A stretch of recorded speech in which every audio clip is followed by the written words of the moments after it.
सदाशिवसमारम्भां शङ्कराचार्यमध्यमाम् अस्मदाचार्यपर्यन्तां वन्दे गुरुपरम्परां। श्रुतिस्मृतिपुराणानाम् आलयं करुणालयं नमामि भगवत्पादं शङ्करल्लोकशङ्करं शङ्करं शङ्कराचार्यं केशवं बादरायणं सूत्रभाष्यकृतौ वन्दे भगवन्तौ पुनः पुनः।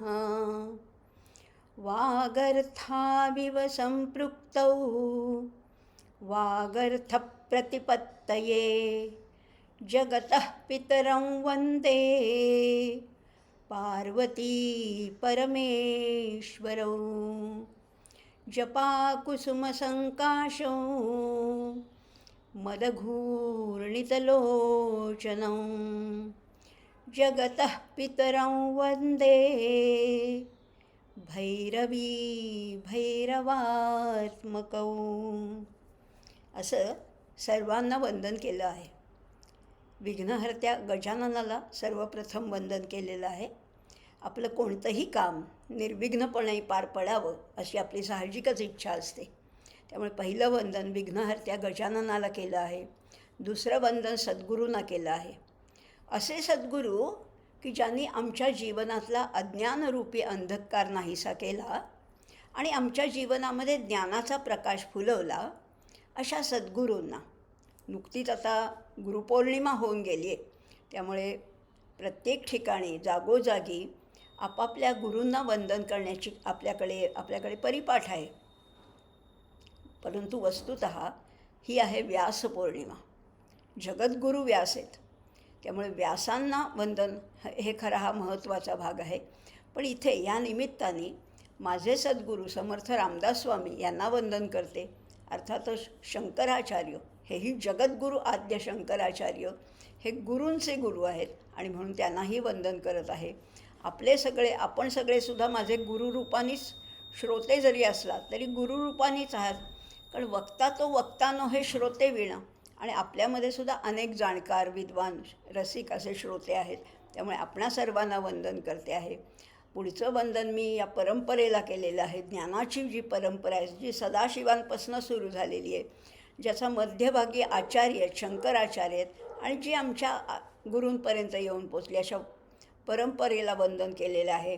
पार्वती परमेश्वर, भैरवी भैरवांना वंदन केलेले आहे. असे सर्वांना वंदन करून सर्वांचे आशीर्वाद मागून आजच्या विषयाला सुरुवात करते. आजचा विषय आहे सौंदर्य लहरीचा काही पुढचे श्लोक. पुढचे म्हणजे सौंदर्य लहरीचे 2 भाग मानले जातात. पहिले 41 श्लोक हे जास्त करून तंत्रशास्त्रावर आधारित आहेत किंवा सकाम उपासना आहे, आणि पुढचे जे 60 श्लोक आहेत ते जगद्गुरू शंकराचार्यांनी लिहिले आहेत आणि त्याच्यामध्ये ह्या महात्रिपुर सुंदरीच्या सौंदर्याचं वर्णन आहे असं म्हटलं जातं. त्यामुळे हे पहिल्या 41 श्लोकाचा आज अखेरचा भाग आहे. मागच्या भागात आपले 35 श्लोक झाले होते आज पुढचे 6 श्लोक घेणार आहे. मागच्या भागात बोलताना मी 36 श्लोक घेणार आहे असं म्हटलं होतं. म्हणजे साधारणपणे तो श्लोक त्याच्यात असं अंतर्भूत केलेला होता किंवा बोलतानासुद्धा मी म्हटलं, पण चुकून माझ्याकडनं तो श्लोक सांगायचा राहून गेला. आता त्या चुकीचं मी एक्सप्लेनेशन देत नाही आहे, पण कधीकधी चूकसुद्धा आपली पथ्यावर पडते. चूकसुद्धा आपल्या चांगल्यासाठीच होते असं मला अनेक वेळेला वाटलं आणि त्याचंच हे उदाहरण आहे. तो श्लोक माझ्याकडनं अगदीच चुकून नजरचुकीने राहून गेला. पण राहून गेला ते बरंच झालं असं म्हणण्याची वेळ आली आहे. कारण त्या श्लोकापासनं म्हणजे या 36व्या श्लोकापासनं जे पुढचे 6 श्लोक आहेत ते षटचक्रांची माहिती देणारे किंवा षटचक्रांचं वर्णन करणारे आणि ह्या षटचक्रामध्ये कसे हे शिव आणि पार्वती आहेत, शिवशक्ती कसे सामावलेले आहेत किंवा या महात्रिपुरसुंदरीची अनेक नावं आहेत, त्या सदाशिवांची अनेक नावं अशी आलेली आहेत. त्यामुळे तो श्लोक राहिला ते एका परीने बरंच झालं. आज आपण सलग 6 चक्रांची माहिती, त्या 6 चक्रांचं वर्णन त्याच्यामुळेच करणार आहोत. त्यामुळे ही त्याची कृपाच आहे. कधीकधी चुका होतात, कधीकधी संकटं येतात, कधीकधी आपत्ती येतात. ती अनेक वेळेला इष्टापत्तीच ठरते किंवा त्याच्याच काहीतरी मनात असतं. माझ्या चुकीबद्दल मी एक्सक्यूज देत नाही आहे, पण हे खरंच मला बरं वाटलं की हा श्लोक राहिला तो आज मला सलग घेता येईल. काय आहे तो श्लोक? 36. आत्तापर्यंत आपण त्या महात्रिपुरसुंदरीची अनेक नावं पाहिली, तिचं कार्यकर्तृत्व पाहिलं, तिचं सौंदर्यही पाहिलं आणि सहस्रार चक्राबद्दल. याच्यापूर्वीसुद्धा अनेक वेळेला ह्या षटचक्रांबद्दल आपण बोललेलो आहोत. कारण महात्रिपुरसुंदरी काय, महासदाशिव काय, ते कुठे बाहेर नाही आहेत, ते आपल्याच शरीरात आहेत आणि त्यांची स्थानं कुठे आहेत, त्यांचं तिथलं कार्य काय आहेत आणि त्यांचं फल काय आहे, हे सगळं आपण अभ्यासताना अनेक वेळेला सहस्रार चक्राचा सुद्धा उल्लेख झाला. जे मूर्धनेमध्ये आहे किंवा ज्याला विद्रुतीद्वार म्हटले किंवा अनेक वेळेला त्याला नंदद्वार म्हटले, त्याचाही आपण काही वेळेला उल्लेख पाहिला आहे. आता वरतून खाली यायचे. वरून खाली येताना आधी कुठलं सहस्रार चक्राचा तर अभ्यास थोडा झाला आहे, थोड्या प्रमाणात झाला आहे. आता कुठलं चक्र पहिलं येणार आहे तर ते आज्ञाचक्र. आज्ञाचक्र कुठे आहे तर ते 2 भुवयांच्या मध्ये, भ्रूमध्य त्याला म्हटलेलं आहे. भ्रू म्हणजे भुवई आणि त्याच्या मध्य 2 भुवयांच्या मध्ये ते आज्ञाचक्र आहे. आपल्याकडे गंध लावणं, शेंदूर लावणं हे आज्ञाचक्र किंवा स्त्रिया कुंकू लावतात. टिकली नाही, कुंकू जे लावतात ते सुद्धा ते आज्ञाचक्रावर लावलं की तिथल्या सेल्स ज्या आहेत त्या उद्दीपित होतात आणि त्या ॲक्टिवेट होतात असं म्हटलं जातं. त्यामुळे 2 भुवयांच्या मध्ये कुंकू लावण्याची खरं तर पद्धत आहे. आता ह्या आज्ञाचक्राबद्दल इथे काय म्हटलेलं आहे ह्या सौंदर्य लहरीमध्ये ते बघूया. आधी श्लोक वाचूया, त्याचा शब्दशः अर्थ बघूया आणि त्याच्यातला गूढार्थ काय आहे तोही बघूया. सुरू करूया मग. 36वा श्लोक. ते नंबर मी मागच्या वेळेस म्हटलं त्याप्रमाणे तुम्ही ॲडजस्ट करून घ्या. 36वा असेल किंवा 37वा असेल. काय म्हणतात बघा.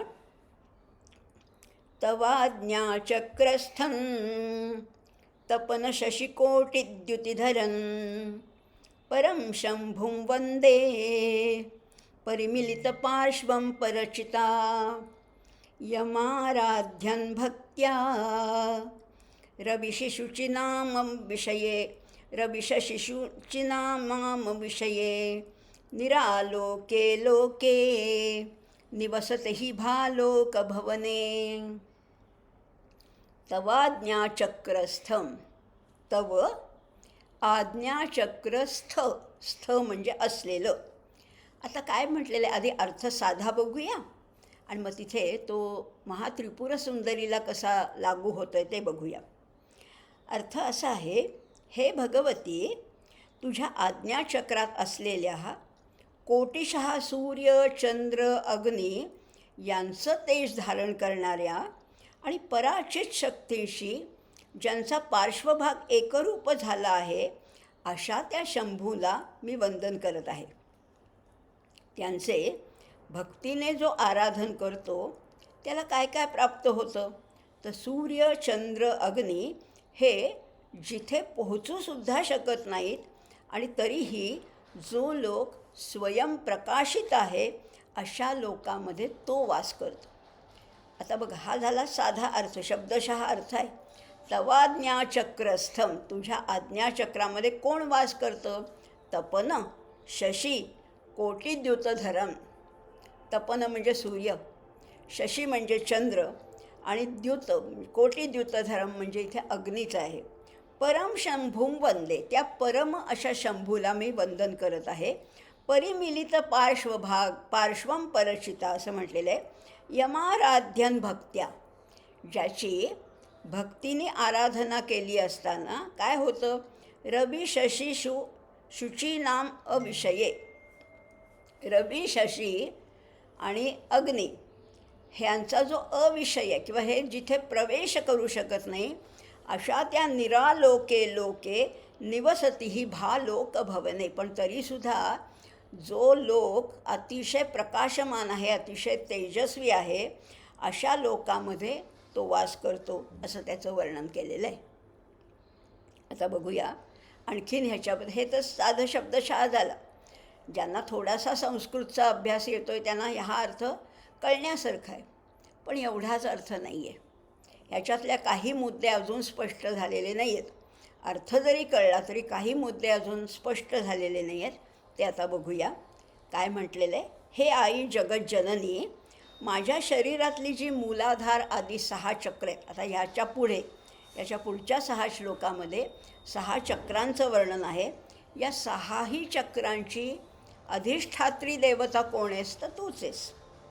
आणि म्हणून ती सगळी चक्र तुझीच आहेस. तवाज्ञाचक्रस्थम, इथे आज्ञाचक्र म्हटलं असलं तरी आज्ञाचक्रापासनं विशुद्धी चक्र आहे, अनाहत आहे, मणिपूर आहे, स्वाधिष्ठान आहे, मूलाधार आहे, अशी सगळी चक्र आहेत. त्याच्यामध्ये माझ्या भ्रूमध्यस्थानी असलेलं जे द्विदल आज्ञाचक्र आहे, भ्रूमध्य 2 भुवयांच्या मध्ये जे आज्ञाचक्र आहे ते, त्याला दल किती आहेत, त्याला पाकळ्या किती आहेत? तर 2 पाकळ्या आहेत त्याला. आणि त्याच्यामध्ये भगवान शंभूनाथ हे तुझ्या सह विराजमान आहेत. तिथेच शंभूंचा वास आहे. या आज्ञाचक्रामध्ये शंभूंचा वास आहे. तिथे त्यांना काय म्हटलं जातं? लक्षात घेऊया, प्रत्येक चक्रामध्ये त्यांची नावं वेगवेगळी आहेत. शिवाचं पण नाव वेगळं आहे आणि शक्तीचं पण नाव वेगळं आहे. आज्ञाचक्रामध्ये त्यांचं नाव आहे परशंभूनाथ. शंभूनाथ हे तर त्यांचं नाव आहेच आहे, पण इथे त्या शंभूनाथापेक्षा एक वेगळी वरची डिग्री आहे, वरचा एक स्तर आहे. त्याला म्हटलेलं पर म्हणजे परमशंभूनाथ असं तिथे त्यांना म्हटलेलं आहे. आणि तुझं नाव तिथे आहे परचिदंबा. पर म्हणजे श्रेष्ठ, चिदंबा तू आहेच, चित स्वरूप आहेस ना, अशी तू आहेस आणि ती परचिदंबा असं तुला म्हटलेलं आहे. आता त्या परशंभूनाथांना पाहून अत्यंत प्रकाश आणि आल्हाद यांची प्रचिती येते. बघा हां, काय म्हटलेलं आहे? त्या परशंभूनाथांना पाहून प्रकाश आणि आल्हाद यांची प्रचिती येते. सूर्य आणि चंद्र जर का कोट्यावधीच्या संख्येने एकत्र आले तर त्यांचा जो एकत्रित प्रकाश होईल तेवढं तेच परशंभूनाथांचं आहे. किती सूर्य, किती चंद्र? कोट्यावधी. अहो, एक सूर्य आपल्याला इतका तेजस्वी वाटतो, माध्यान्नीच्या समयाला आपल्याला एका सूर्याकडे उघड्या डोळ्यांनी पाहता येत नाही. मग असे कोट्यावधी सूर्य, कोट्यावधी चंद्र जर का एकत्र प्रकाशले तर काय होईल? तेजाचा पण अनुभव येईल आणि आल्हादसुद्धा वाटेल. चंद्राचा प्रकाश हा आल्हाददायक असतो. खरं म्हटलं तर सूर्याचा प्रकाश हा थोडासा दाहक असतो, पण इथे प्रकाशाची आणि आल्हादाची अनुभूती एकाच वेळेला येते. कुणाकडे पाहून? या आज्ञाचक्रामध्ये असणाऱ्या परशंभूनाथांकडे पाहून ही अनुभूती येते आणि हे तेच त्यांचंच आहे. तू कोण आहेस? तू परात्पर चित शक्ती स्वरूप असून त्यांच्या शरीराचा वामभाग तुझ्या स्वरूपाशी सम्मिलित झाला आहे. इथं म्हटले परिमिलित पार्श्वम परचिता. इथे म्हटले परिमिलित पार्श्वभाग म्हटलेला आहे, पण पार्श्वभाग म्हणजे इथे वामभाग घ्यायचा आहे. शंभूनाथांचा जो वामभाग आहे तो तुझ्यामध्ये इतका मिसळून गेला आहे की तू त्यांची वामांगी आहेस, अर्धनारी आहेस, अर्धनारी नटेश्वराचं ते रूप आहे. अशा तुमच्या स्वरूपाची आराधना करणाऱ्या भक्ताला काय प्राप्त होतं? तर अर्थातच उत्तम लोक प्राप्त होतं, किंवा इथे त्याला म्हटलेलं आहे निरालोक. निरालोक प्राप्त होतो, जिथे रवी शशी अग्नी ह्यांनासुद्धा प्रवेश नाही. तिथे केवळ प्रकाश आहे, पण रवी शशी अग्नीचा प्रकाश नाही. आणि ह्याच्याशिवाय आपल्याला तर प्रकाशाचा सोर्स दुसरा माहितीच नाही आहे. पण मग इथे प्रकाश आहे कशाचा? आहे कशाचा प्रकाश? तो शुद्ध चित्तत्वाचा प्रकाश आहे. लक्षात घ्या, चित्तत्वाचा प्रकाश या रवी शशी अग्नीच्या प्रकाशाहूनही अधिक तेजस्वी, पण तरीसुद्धा आल्हाददायक असा आहे. आपल्याला आत्ताच जसं एका सूर्याचं तेज आपल्याला सहन होत नाही.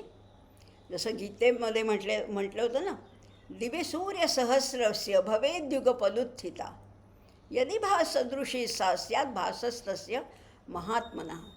किंवा उपनिषदामध्ये जे वचन आहे, न तत्र सूर्यो भाती न चंद्रतारकम नेमा विद्युतो भाती कुतोयम अग्निः तमेव भांतम अनुभाती सर्वं तस्य भासा सर्वमिदं विभाती. असं ते रूप कुणाचं आहे? त्या चित तत्वाचा हा सगळा प्रकाश आहे. आणि तो परशंभूनाथ आणि ती परचिदंबा यांचं इथे एकत्री म्हणजे अर्धनारीश्वराचं इथे रूप पाहायला मिळतं. आणि त्यांची ही नावं आहेत. आणि हे आज्ञाचक्र आहे इथे भ्रूमध्यामध्ये. हे झालं एक चक्र. आता दुसऱ्या चक्राकडे जाऊया. दुसऱ्या चक्राचं नाव आहे विशुद्धी चक्र. आणि तो श्लोक काय आहे तोही बघूया.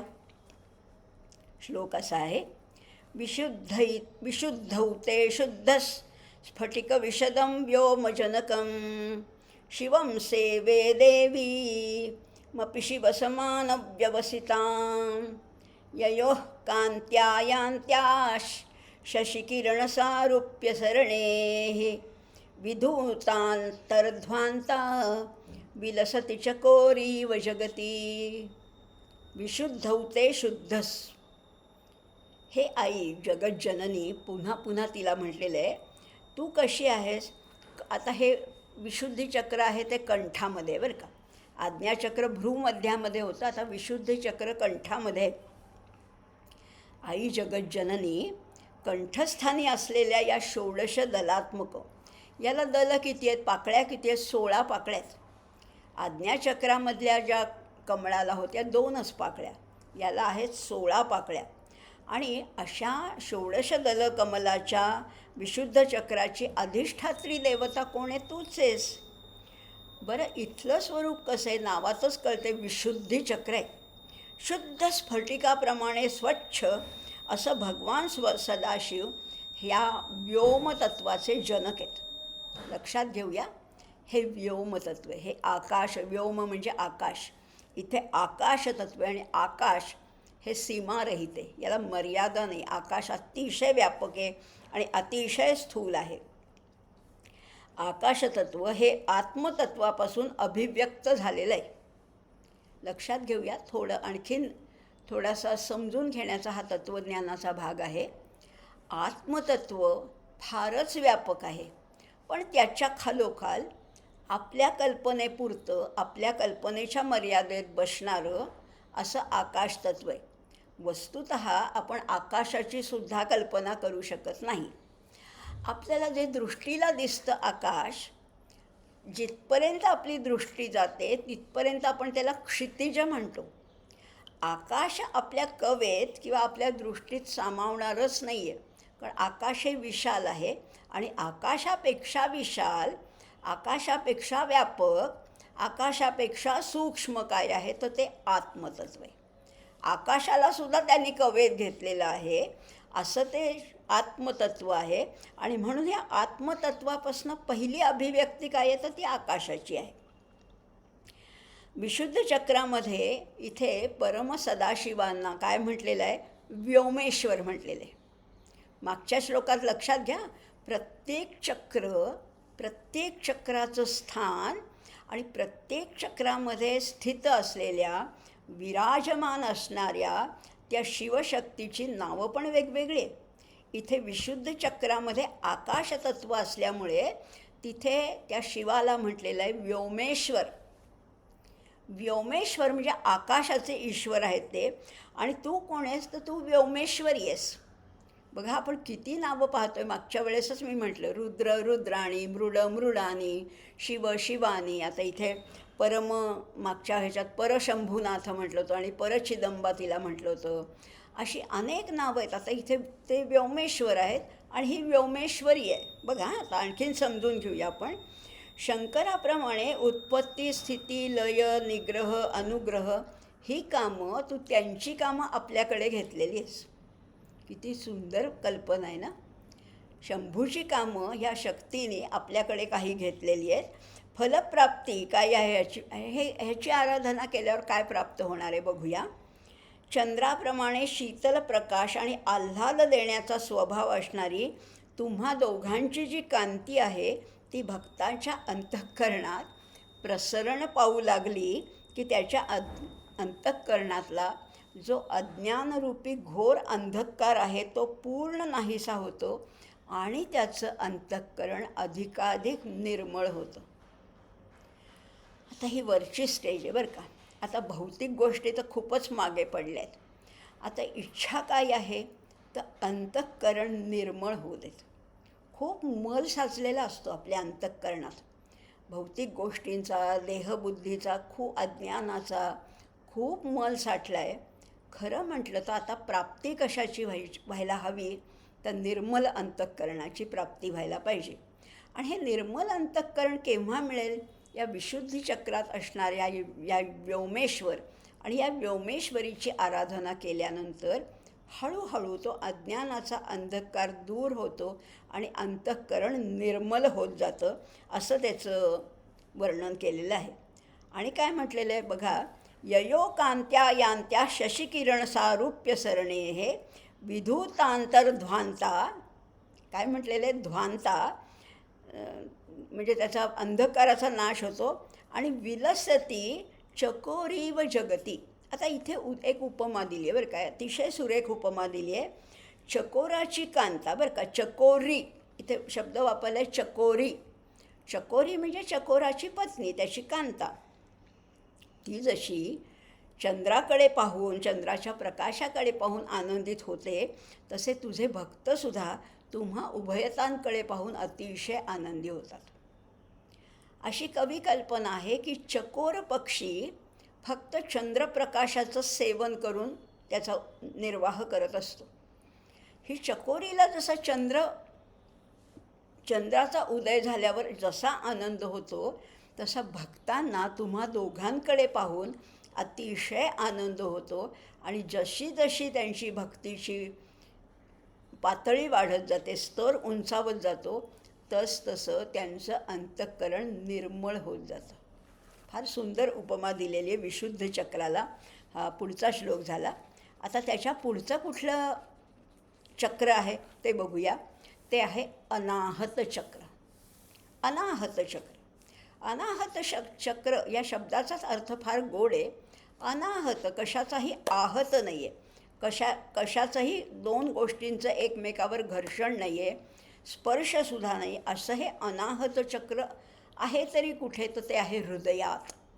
आणि हृदयात राहणाऱ्या ह्या शिवशक्तींची नावं तरी काय आहेत तेही बघणार आहोत.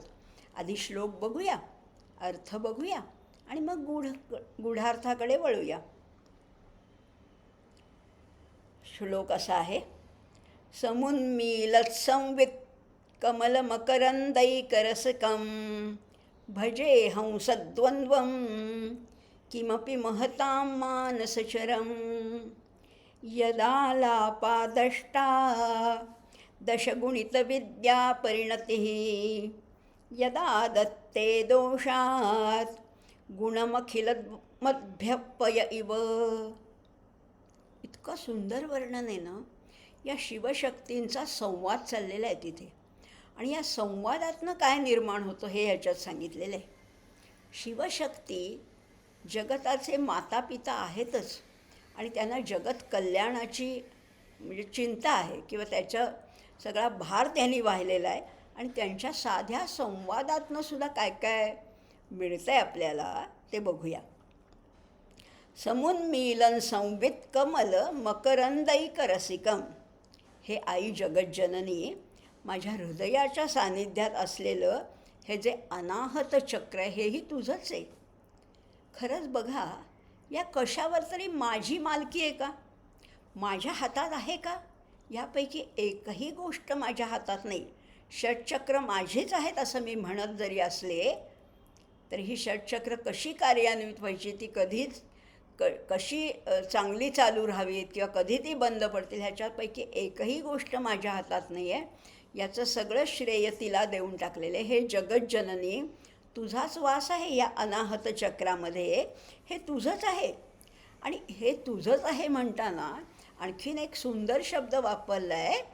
तुझं आहे म्हणजे काय, ते संवित कमळ आहे. इतकं सुंदर शब्द वापरला आहे, समुन्मीलन संवित कमल मकरंदैक रसिकम. हे संवित कमल आहे. संवित म्हणजे संवेदना. संवेदनाच्या पेक्षाही उच्च शब्द आहे बरं का हा. संवेदना आपण वापरतो पण फार रफली वापरतो किंवा रँडमली वापरतो, पण त्याच्याही वरचा उच्च प्रतीचा शब्द आहे संवित. संवित म्हणजे जाणीव, संवित म्हणजे कॉन्शियसनेस, संवित म्हणजे मी आहे ही जाणीव. मी आहे ही जाणीव आहे ना मला, ही सिद्ध करावी लागत नाही. माझं मला माहिती की माझ्यामध्ये जाणीव आहे. ह्या संवित कमळातला पाकळ्या तरी किती आहेत? 12 पाकळ्यांचं हे कमळ असून प्रत्येक पाकळीमध्ये बघा इतकी सुंदर कल्पना केली आहे. प्रत्येक पाकळीमध्ये 12 महिन्याचे जसे 12 आदित्य तशा 12 पाकळ्यांवर हे 12 आदित्य आहेत. आदित्य देवता विराजमान आहेत. या 12 आदित्यांचा प्रकाश तिथे नित्य विलसत असतो. वेगळा काही प्रकाश तिथे करावा लागत नाही. 12 आदित्यांचा प्रकाश या संवितच्या इथे जागृत आहे किंवा प्रकाशित आहे असं म्हटलेलं आहे. आणि शब्द काय वापरला आहे? समुन्मीलन. उन्मीलन. उन्मीलन म्हणजे उमळणारं. आणि समुन्मीलम, सम म्हणजे सम्यक, योग्य प्रकारे, अतिशय चांगल्या उत्तम प्रकारे हे विकसित होणाऱ्या या कमळाचा आस्वाद घेण्यासाठी कोण आलेत तिथे? भजे हंसद्वंद्वम. हंसांची जोडी आली अहो. हंस पण आहे आणि हंसी पण आहे, अशी जोडी तिथे आलेली आहे. हंस कोण आहेत? अहो साक्षात भगवान. आणि हंसी कोण आहे? हंसी म्हणजे अगं तूच, प्रत्यक्ष आदिमाया जगदंबा चिदंबा अशी तूच आहेस. हंस आणि हंसीची जोडी तिथे आलेली आहे. कशासाठी? या उत्तम प्रकाराने विकसित होणाऱ्या उमळणाऱ्या कमळाचा आस्वाद घेण्यासाठी. आणि ह्या कमळाच्या 12 पाकळ्यांवर 12 आदित्य देवता विराजमान आहे. किती सुंदर प्रकाश पडला असेल तिथे. इथे त्यांचं नाव काय आहे? पहिल्यांदा आपण परशंभूनाथ आणि परचिदंबा म्हटलं होतं. दुसऱ्या चक्रामध्ये त्यांना व्योमेश्वर आणि व्योमेश्वरी म्हटलं होतं. इथे त्यांना म्हटलेलं आहे हंसेश्वर आणि हंसेश्वरी. हंस आहेतच, हंसेश्वर आणि हंसेश्वरी. त्यांचं स्वरूप कसं आहे? भजे हंसद्वंद्वम किमपि महताम. काय वर्णन करावं? किमपि महताम म्हणजे वर्णन करताच येत नाही, अनिर्वचनीय आहे, शक्यच नाही हो. माझ्या वाचेला इतक्या मर्यादा आहेत, शब्दांना मर्यादा आहेत, त्यांचं वर्णन करणं शक्यच नाही आहे, असे ते अनिर्वचनीय आहेत. बरं, महताम मानसचरम. बरं, ते काय करतात? यदा लापादष्टादश गुणित विद्या परिणती. यद आलापात. आलाप म्हणजे फक्त संगीतातला असतो असं नाही. आलाप म्हणजे इथे बोलणे. आणि बोलणं कसं आहे? संवाद रूप आहे. आपण नेहमीच बघतो शिवशक्ती, शिवपार्वती यांचा नेहमीच संवाद चाललेला असतो.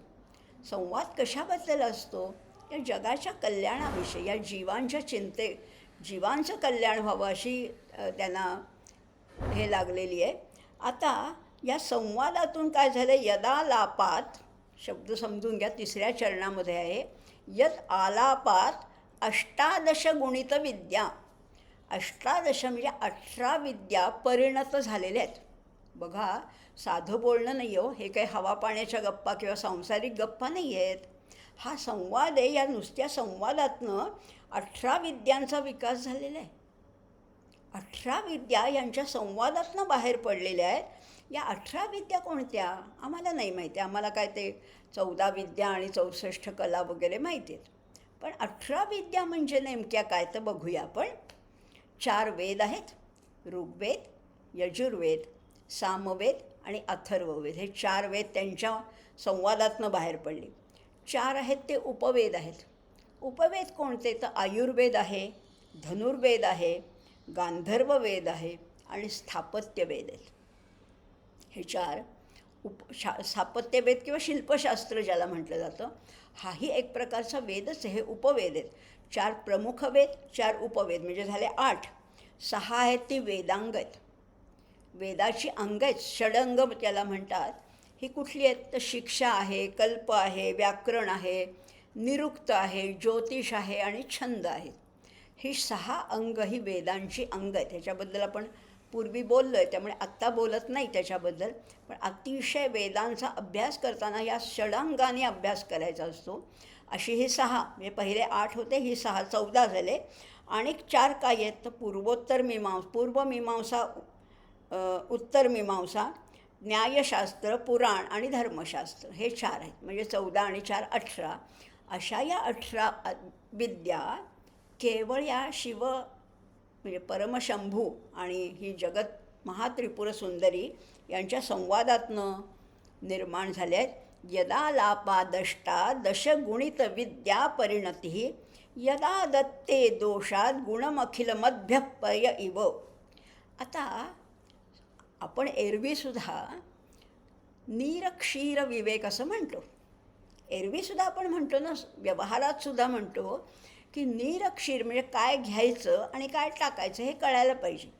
हंस जसा त्याच्यासमोर दोन्ही एकत्र केलं तर त्याच्यातलं क्षीर घेतो आणि नीर टाकून देतो. इथे तर काय आहे, या अनाहत चक्रामध्ये हे हंसेश्वर आणि हंसेश्वरी बनून आले आहेत. त्यांना काय अशक्य हो, त्यांच्यामुळेच ही संज्ञा खरं तर पुढे आलेली आहे. म्हणजे तुम्ही दोघे कसे आहात, राजहंस स्वरूप असल्यामुळे तुम्ही तुमच्यापासूनच आम्हाला ही किंचित काही कल्पना कळलेली आहे.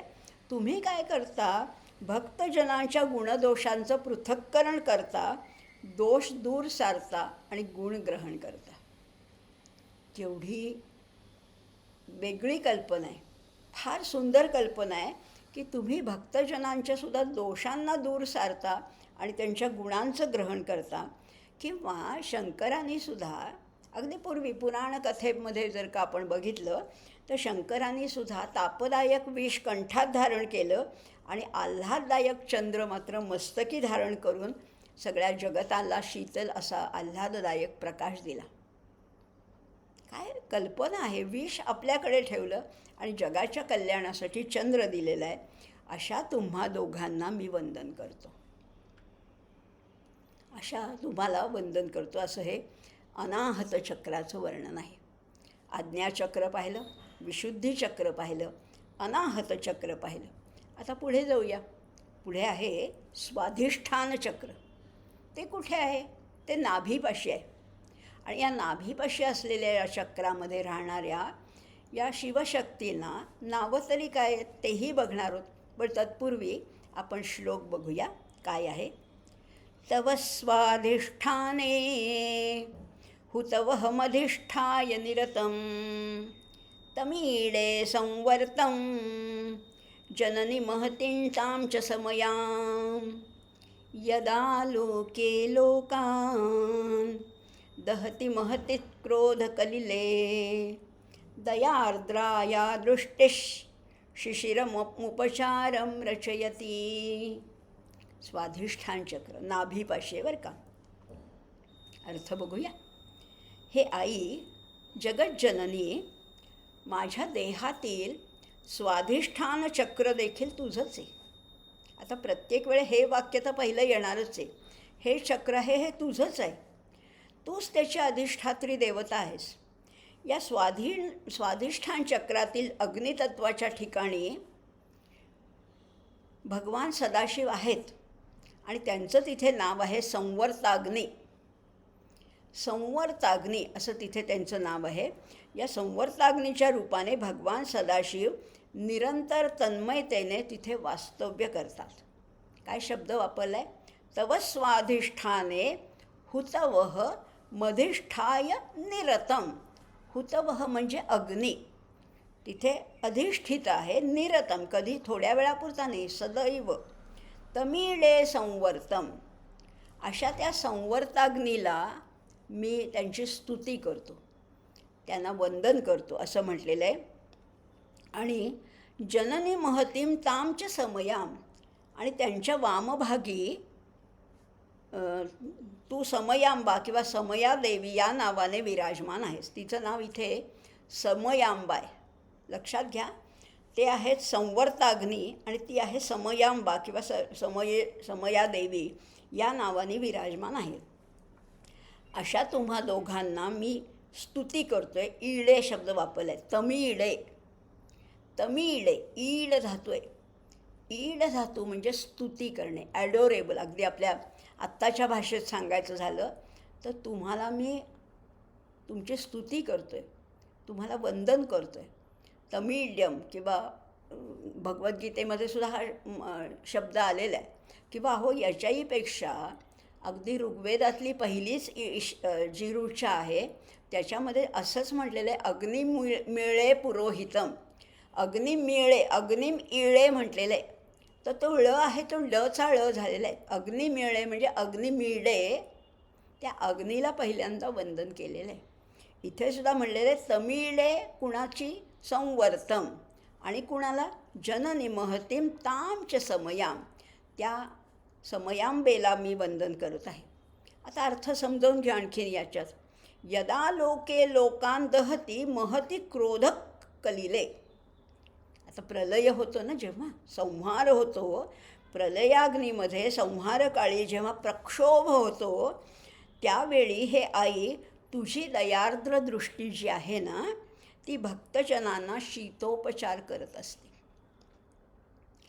हा शिवशंकर क्रोधित झाला की प्रलय घडवून येतो, संहार करतो, सगळ्याचा तांडव नृत्य करतो.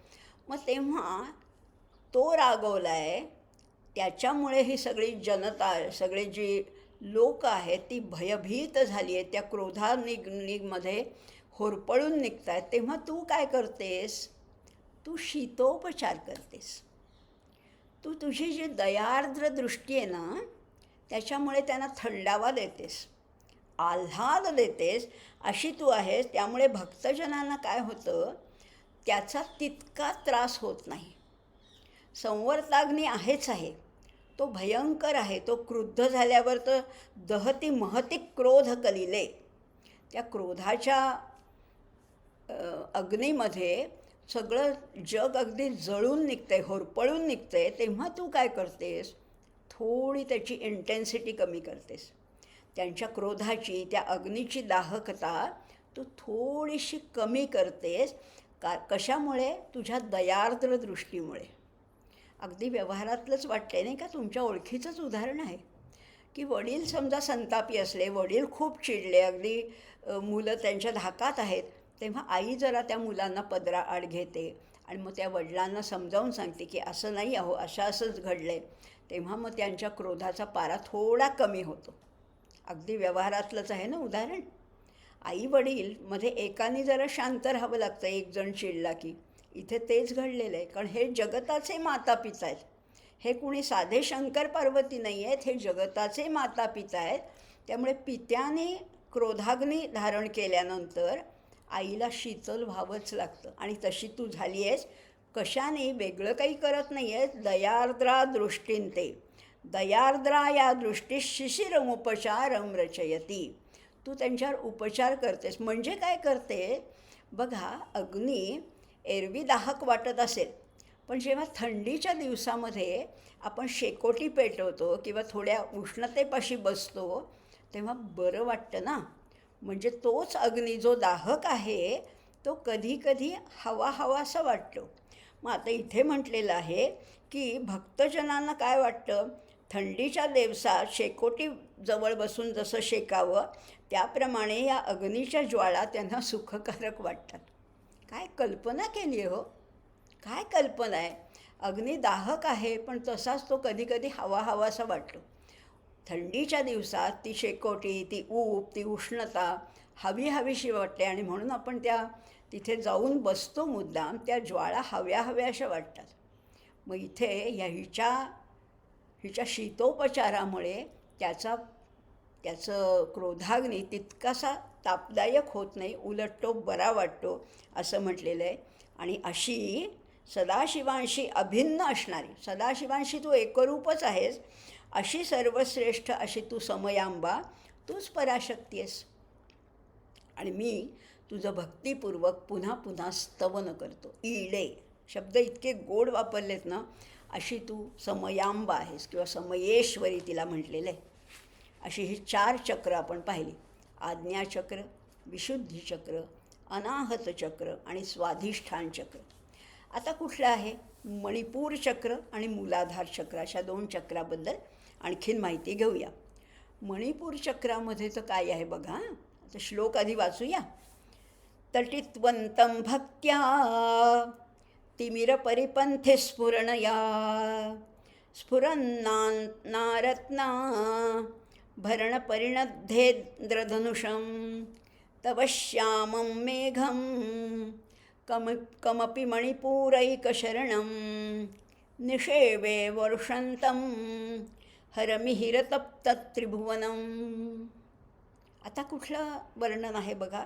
या मणिपूर चक्र जे आहे त्याचं वर्णन आहे. आणि तिथे ह्याचं नाव काय आहे, त्याचं महाभूत कुठलं आहे, तत्वबीज काय आहे, त्या कमळाला पाकळ्या किती आहेत, त्याचा रंग कुठला, हे सगळं बघणार आहोत या मणिपूर चक्रामध्ये.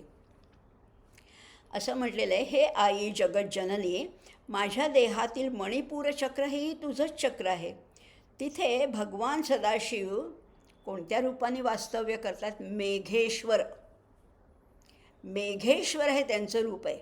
मेघ म्हणजे ढग, आपल्याला माहिती आहे. मेघेश्वर या रूपाने ते वास्तव्य करतात. आणि त्यांच्या वामभागी तू अमृतेश्वरी किंवा सौदामिनी म्हणून वास करतेस, विराजमान आहेस. तू कोण आहेस? तू वीज आहेस आणि ते मेघ आहेत. काय उपमा आहे. हिंदी कवींनासुद्धा ह्याच्यावरनंच सुचलं असावं कदाचित. त्यामुळे ह्या बादल आणि बिजली ज्याला आपण म्हणतो हिंदीमध्ये, तसंच हे मेघेश्वर आहे आणि ही सौदामिनी आहे. अशा दोघांची मी भक्तिपूर्वक पूजा करतो आहे. आता पूर्ण अर्थ बघूया. तळीत म्हणजे तळिताघाता असं त्याचं वर्णन केलेलं आहे. तळीत म्हणजे विद्युल्लता किंवा सौदामिनी, अशी तू त्यांची शक्ती आहेस. आणि विद्युल्लतेने युक्त असणारा हा मेघ हा वृष्टी करण्यासाठी उद्युक्त असतो. ज्या मेघाच्या बरोबर विद्युत आहे तो नक्की वर्षाव करणारच, वर्षाव करण्यासाठीच तो आसुसलेला आहे, अशी त्याची व्यवहारातसुद्धा व्याख्या केली जाते. इथे तर हा मेघेश्वर आहे आणि त्याच्याबरोबर आहे ती सौदामिनी आहे. या विद्युल्लतेचा प्रकाश अंधकाराचा क्षणभर का होईना नाश करतो. क्षणात चमकून जाते ना. ही वीज कशी आहे, क्षणभर चमकते, पण त्या क्षणभराच्या चमकण्यामध्ये सगळं जग प्रकाशित होतं किंवा तेवढा भाग तरी प्रकाशित होतो आणि न दिसलेल्या गोष्टी त्या विजेच्या प्रकाशात दिसू शकतात. इथे आता असं म्हटले, तू तर अमृतेश्वराच्या सान्निध्यात नित्य स्थिर रूपाने विराजमान आहेस. तू क्षणभर वगैरे नाही चमकत, तू तिथे आहेसच. व्यवहारातली वीज क्षणभर चमकते, पण तू तिथे नित्य विराजमान आहेस. तमिस्र लोकस्वरूप अशा मणिपूर चक्रातील तिमिराचा नाश तुझ्याचमुळे होतो आहे. बघा आता काय म्हटलेलं आहे. तमिस्र लोक, अंधकाराचा जो लोक आहे, या मणिपूर चक्रातला जो तिमिर आहे, अंधकार आहे, त्याचा नाश तूच करत असतेस. बरं, एवढंच उपमा देऊन थांबले नाही आहेत. सगळं पावसाळ्याचं वर्णन आपल्या डोळ्यासमोर आणूया. आषाढ महिन्यात चालू आहे. आता नुकतीच गुरुपौर्णिमा झाली आहे आणि आषाढ मेघ अगदी दाटून आलेले आहेत. वर्षाव सुरू आहे. अशा वेळेला पावसाचं बघा, पावसाचं म्हणजे काळे ढग आहेत, विद्युल्लता चमकते आहे आणि त्याच जोडीला कधीतरी असं इंद्रधनुष्य पडतं ना, इंद्रधनुष्य दिसतं, त्याचंही वर्णन ह्याच्यात आलेलं आहे. या श्लोकामध्ये म्हटलेलं आहे परिणद्धेंद्रधनुषम, परिणद्ध इंद्रधनुषम. म्हणजे काय आहे, तू आपल्या म्हणजे तुझे जे अलंकार आहेत ना, आता ही महात्रिपुर सुंदरी, ही कोणी साधी देवता नाही आहे, ही कोणी आहे महात्रिपुर सुंदरी. त्यामुळे तिच्या रत्नजडित अलंकाराने युक्त अशी आहे. आणि तिच्या अलंकारातली जी रत्न आहेत, वेगवेगळी रत्न आहेत बरं का, माणिक आहे, पाचू आहे, नील आहे, म्हणजे हिरवा, निळा, लाल, गुलाबी असे अनेक रंग तिच्यामध्ये आहेत. अशा त्या अलंकारातल्या रत्नांच्या कांतीमुळे अमृतेश्वर रूपी मेघामध्ये जणू काही इंद्रधनुष्यच दिसायला लागतो. सगळं पावसाचं वर्णन आपल्या डोळ्यासमोर आणूया. अनायसे आत्ता पाऊसच सुरू आहे. असं इंद्रधनुष्यच दिसायला लागतं. इथे म्हटलं स्फुरन नाना रत्ना भरण परिणत धेंद्रधनुषम. असं ते इंद्रधनुष्य दिसायला लागतं. आणि ते मेघ जे आहेत ते कसे, श्यामम मेघम, काळे ढग आहेत ना. तव श्यामम मेघम कमपि मणिपूरैक शरणम निषेवे, निषेवे, मी तुझं सेवा करतोय. वर्षंतम, हा वर्षाव करणारा जो हर मिहिर तप्त त्रिभुवनम. आता इंद्रधनुष्य हे सुद्धा वृष्टीचंच प्रतीक आहे. अशा तुमच्या दोघांची मी वारंवार पुन्हा पुन्हा त्या मेघेश्वराची, त्या सौदामिनीची किंवा अमृतेश्वरीची मी पुन्हा पुन्हा स्तुती करतो आहे, त्यांना वंदन करतो आहे, पुन्हा पुन्हा त्यांची पूजा करतो आहे असं म्हटलेलं आहे. इथे महाभूत कुठलं आहे तर ते अग्नीचं महाभूत आहे. त्याचं तत्वबीज आहे रम. आणि ह्या कमळाला पाकळ्या किती आहेत तर 10 पाकळ्या आहेत असं त्याचं वर्णन केलेलं आहे. आता अगदी अखेरचं चक्र कुठलं आहे बघूया. 41वा श्लोक आणि त्याच्यातलं चक्र काय आहे ते बघूया. मूलाधार चक्र आहे. आणि मूलाधार चक्र कुठे असतं तर ते जननेंद्रिय आणि गुदद्वार याच्या मधल्या भागामध्ये हे मूलाधार चक्र आहे. आणि ह्या मूलाधार चक्राचं वर्णन करताना असं म्हटलेलं आहे तवाधारे मूले सहसमयया लास्य परया नवात्मानं मन्ये नवरसमहाताण्डवनटम् उभाभ्यामेताभ्यां मुदय विधिमुद्दिश्य दयया सनाथाभ्यां जज्ञे जनकजननी मज्जगदिदं. जनकजननी त्यांना म्हटलेले. कुठे राहत आहेत ते? हे जगज्जननी आई, मूलाधार चक्राची अधिष्ठात्री देवतासुद्धा तूच आहेस. या चक्रामध्ये नवात्मा भगवान भैरव हे नवरसानी युक्त असे अद्भुत तांडव नृत्य करतायत. नवरसानी युक्त, नवरस आपल्याला माहीत आहेत, वाङ्मयातले नवरस आहे. शृंगार, वीर, करुणा, शांत, अद्भुत, बीभत्स असे सगळे हे रस आहेत त्यांनी युक्त असं हे तांडव करत आहेत. पुरुषांनी किंवा शिवानी केलेल्या नृत्याला तांडव असं म्हटलेलं आहे. आणि पार्वतीने केलेलं जे नृत्य आहे त्याला लास्य असं म्हणतात. हे लास्य नृत्य आणि तांडव नृत्य कसं आहे, तू सुद्धा लास्य नृत्य करतेस. आणि हे दोघांचं जे नृत्य आहे ते सगळ्या जगाच्या उपकारासाठीच आहे. आणि तुमच्यामुळेच ही सगळी सृष्टी सनाथ झालेली आहे. या सृष्टीला कुणीतरी नाथ मिळालेला आहे, कुणीतरी पालनकर्ता आहे, कुणीतरी पोषणकर्त्री आहे. ह्याच्या तुमच्या दोघांमुळे, तुम्ही दोघं जे माता पिता आहात त्यामुळे आम्हाला सगळ्यांना तुमचा आधार आहे.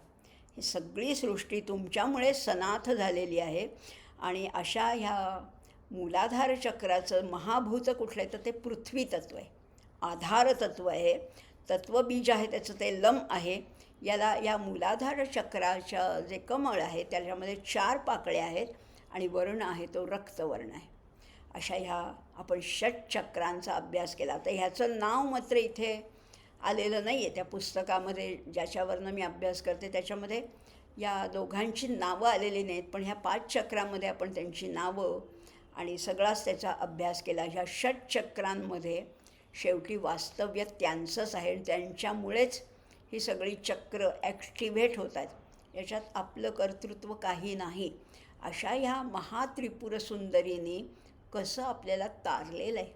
त्यांच्या क्रोधापासनं, एकूणच सगळ्या अग्नीपासनं हे सगळं आपल्याला तारणारी ही महात्रिपुर सुंदरी आहे. आणि तिच्या सौंदर्याचा, आणि नुसत्याच सौंदर्याचा नाही तर तिच्या माधुर्याचाही आपण याच्या पुढे आता पुढच्या भागापासनं आपल्याला अधिक सौंदर्य जाणून घ्यायचं आहे. सौंदर्याबरोबर तिचं माधुर्य जाणून घ्यायचं आहे.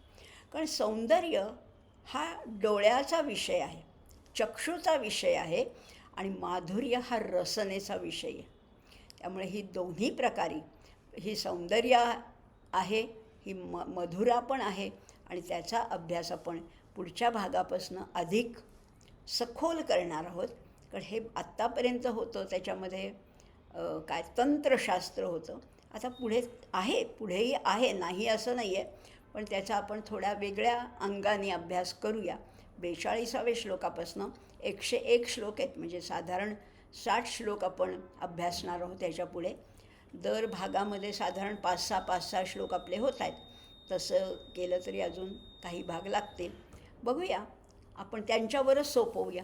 आपले माता पिता आहेत ना, ते बरोबर आपल्याला मार्ग दाखवणारे आहेत. त्यामुळे आपण काहीच निर्णय घ्यायचा नाही आहे की एवढे भाग लागतील, एवढा वेळ, काही आपण ठरवायचं नाही. त्यांचं बोट धरलं आहे, त्या बोटाला धरूनच आपण चालत राहूया. आज मात्र इथेच थांबूया. सर्वेपि सुखिनः सन्तु, सर्वे सन्तु निरामयाः, सर्वे भद्राणि पश्यन्तु, मा कश्चित् दुःखमाप्नुयात्. ओम शांती शांती शांती. ओम पूर्णमदः पूर्णमिदं पूर्णात् पूर्णमुदच्यते पूर्णस्य पूर्णमादाय पूर्णमेवावशिष्यते. ओम शांती शांती शांती. धन्यवाद.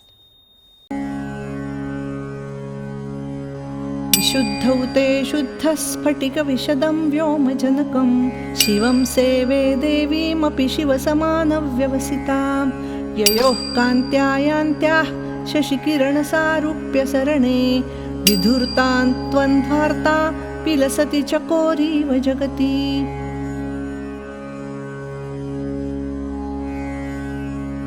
समुन्मीलत्संवित्कमलमकरन्दैकरसिकं भजेऽहं सद्वन्द्वं किमपि महतां मानसचरं. यदा लापादष्टादशगुणितविद्या परिणतिर्यदा दत्ते दोषात् गुणमखिलमद्भ्यः पयैव.